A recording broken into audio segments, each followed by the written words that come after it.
Hello friends. आज मैं आपको बताऊंगा अबाउट ईसीजी इंटरप्रिटेशंस। ठीक है, आज का हमारी क्लासेस का मेजर एम जो है वो ये है कि आप इमरजेंसी केसेस में आप विद इन मिनट्स आप अपना डिफरेंशियल डायग्नोसिस कैसे बना सकते हो। ठीक है, तो ईसीजी में सबसे पहले चीज आपको देखनी होगी वो देखनी होगी पी वेव। जो आप देखोगे ईसीजी में जो पी वेव होती है आपको वहां फोकस करना होगा। क्या वो हमें दिखाई दे रही है बट अबनॉर्मल है या absent है। ठीक है, प्रेजेंट है बट अबनॉर्मल है या absent है।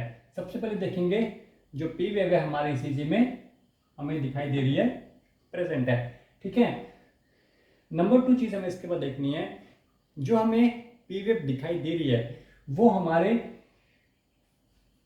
क्यूआरएस कॉम्प्लेक्स के रिलेशन में है, रिलेटेड में है कि नहीं है, या आगे पीछे तो नहीं है। ठीक है, हमें लगता है कि वो उसके रिलेशन में ही है। ठीक है, तो उसके बाद हमें देखना होगा पीआर इंटरवल कैसा है। ठीक है, पीआर इंटरवल नॉर्मल होगा तो हमारा ईसीजी नॉर्मल है।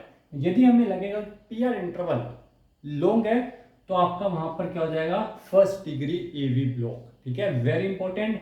हमें ईसीजी में पी वेव दिखाई दे रही है and it is related with QRS complex, but PR interval हमारा लॉन्ग आ जाता है तो हमारा क्या होगा, AV first degree AV block हो जाएगा। ठीक है, अब हम देखते हैं कि जो हमारा जो पी वेव है वो क्यूआरएस के रिलेशन में अब नॉर्मल है। मतलब यहां पर है तो यहां पर मतलब आपका ज्यादा गैप है या कम गैप है, मतलब एक पर्टिकुलर फ्रीक्वेंसी या इंटरवल में प्रेजेंट नहीं है। तो हमें देखना है क्या ये समटाइम्स नहीं है या बिल्कुल भी नहीं आ रहा है। मतलब समटाइम मतलब यहाँ पर आपका रिलेशन में आया, फिर थोड़ी देर के बाद नॉर्मल, फिर दोबारा नॉर्मल, फिर नॉर्मल, फिर नॉर्मल, मतलब समटाइम्स हमें ईसीजी में ऐसा दिखाई दे रहा है।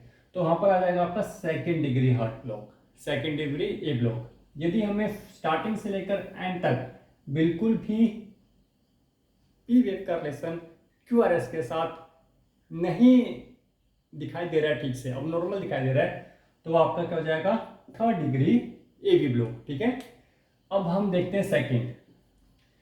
जो पी वेव हमारी दिखाई तो दे रही है लेकिन पी वेव कैसी है, आपकी अबनॉर्मल है।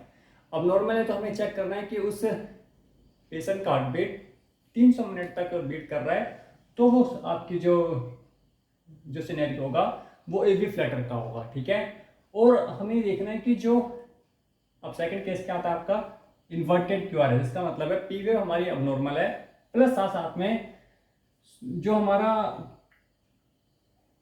क्यूआरएस कॉम्प्लेक्स है वो भी आपका इन्वर्टेड दिखाई देता है। तो वहां पर आ जाएगी आपकी जंक्शनल रिदम, ये भी इंपॉर्टेंट है। ठीक है, जंक्शनल रिदम क्या होती है, जब हमारी पी वेव अबनॉर्मल है प्लस साथ में इन्वर्टेड क्यूआरएस है तो वहां पर हम क्या बोलेंगे उसको, जंक्शनल रिदम। ठीक है, आई होप आपको इतना समझ आ गया होगा। अब हम देखते हैं जो पी वेव हमारी एब्सेंट है, हमारी ईसीजी में पी वेव है ही नहीं, तो यहाँ पे इसका क्या मतलब होगा, हमें इसके बाद देखना होगा क्यूआरएस कॉम्प्लेक्स।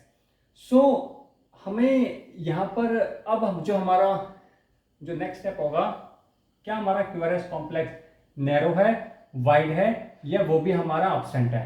नैरो होगा तो दो सिनेरियो हो सकते हैं, रेगुलर नैरो है या इरेगुलर नैरो है।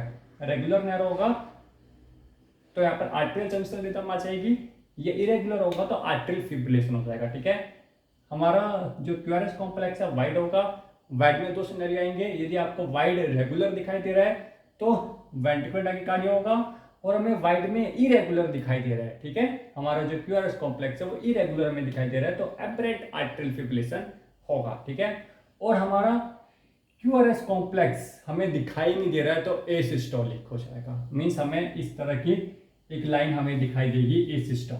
ठीक है, तो ये इंपॉर्टेंट है, आपको फोकस कहां पे करना होगा, पी वेव में फोकस करना होगा। वो प्रेजेंट है, अब्सेंट है या अबनॉर्मल है। जो प्रेजेंट होगी तो हमें देखना होगा कि वो क्यूआरएस कॉम्प्लेक्स के रिलेशन में ठीक ठाक से है कि नहीं है। आप इस तरह से आप कंप्लीट जो मतलब इमरजेंसीज होती हैं आप वहां पर डिफरेंशियल डायग्नोसिस अपना बना सकते हैं आसानी से। ठीक है, अभी तो ये बिल्कुल हमारी ईसीजी इंटरप्रिटेशन की फर्स्ट क्लास है। इसकी टोटल मैं 5 क्लासेस दूंगा और आपको ये बताऊंगा कि इमरजेंसी केसेस में आप ईसीजी को विद इन 1 मिनट आप अपनी डिफरेंशियल डायग्नोसिस कैसे बना सकते हो देखकर। आई होप आपको क्लास अच्छी लगी होगी। आपके जो भी डाउट्स हो, कमेंट्स हो, वो आप पूछ सकते हो। Thank you.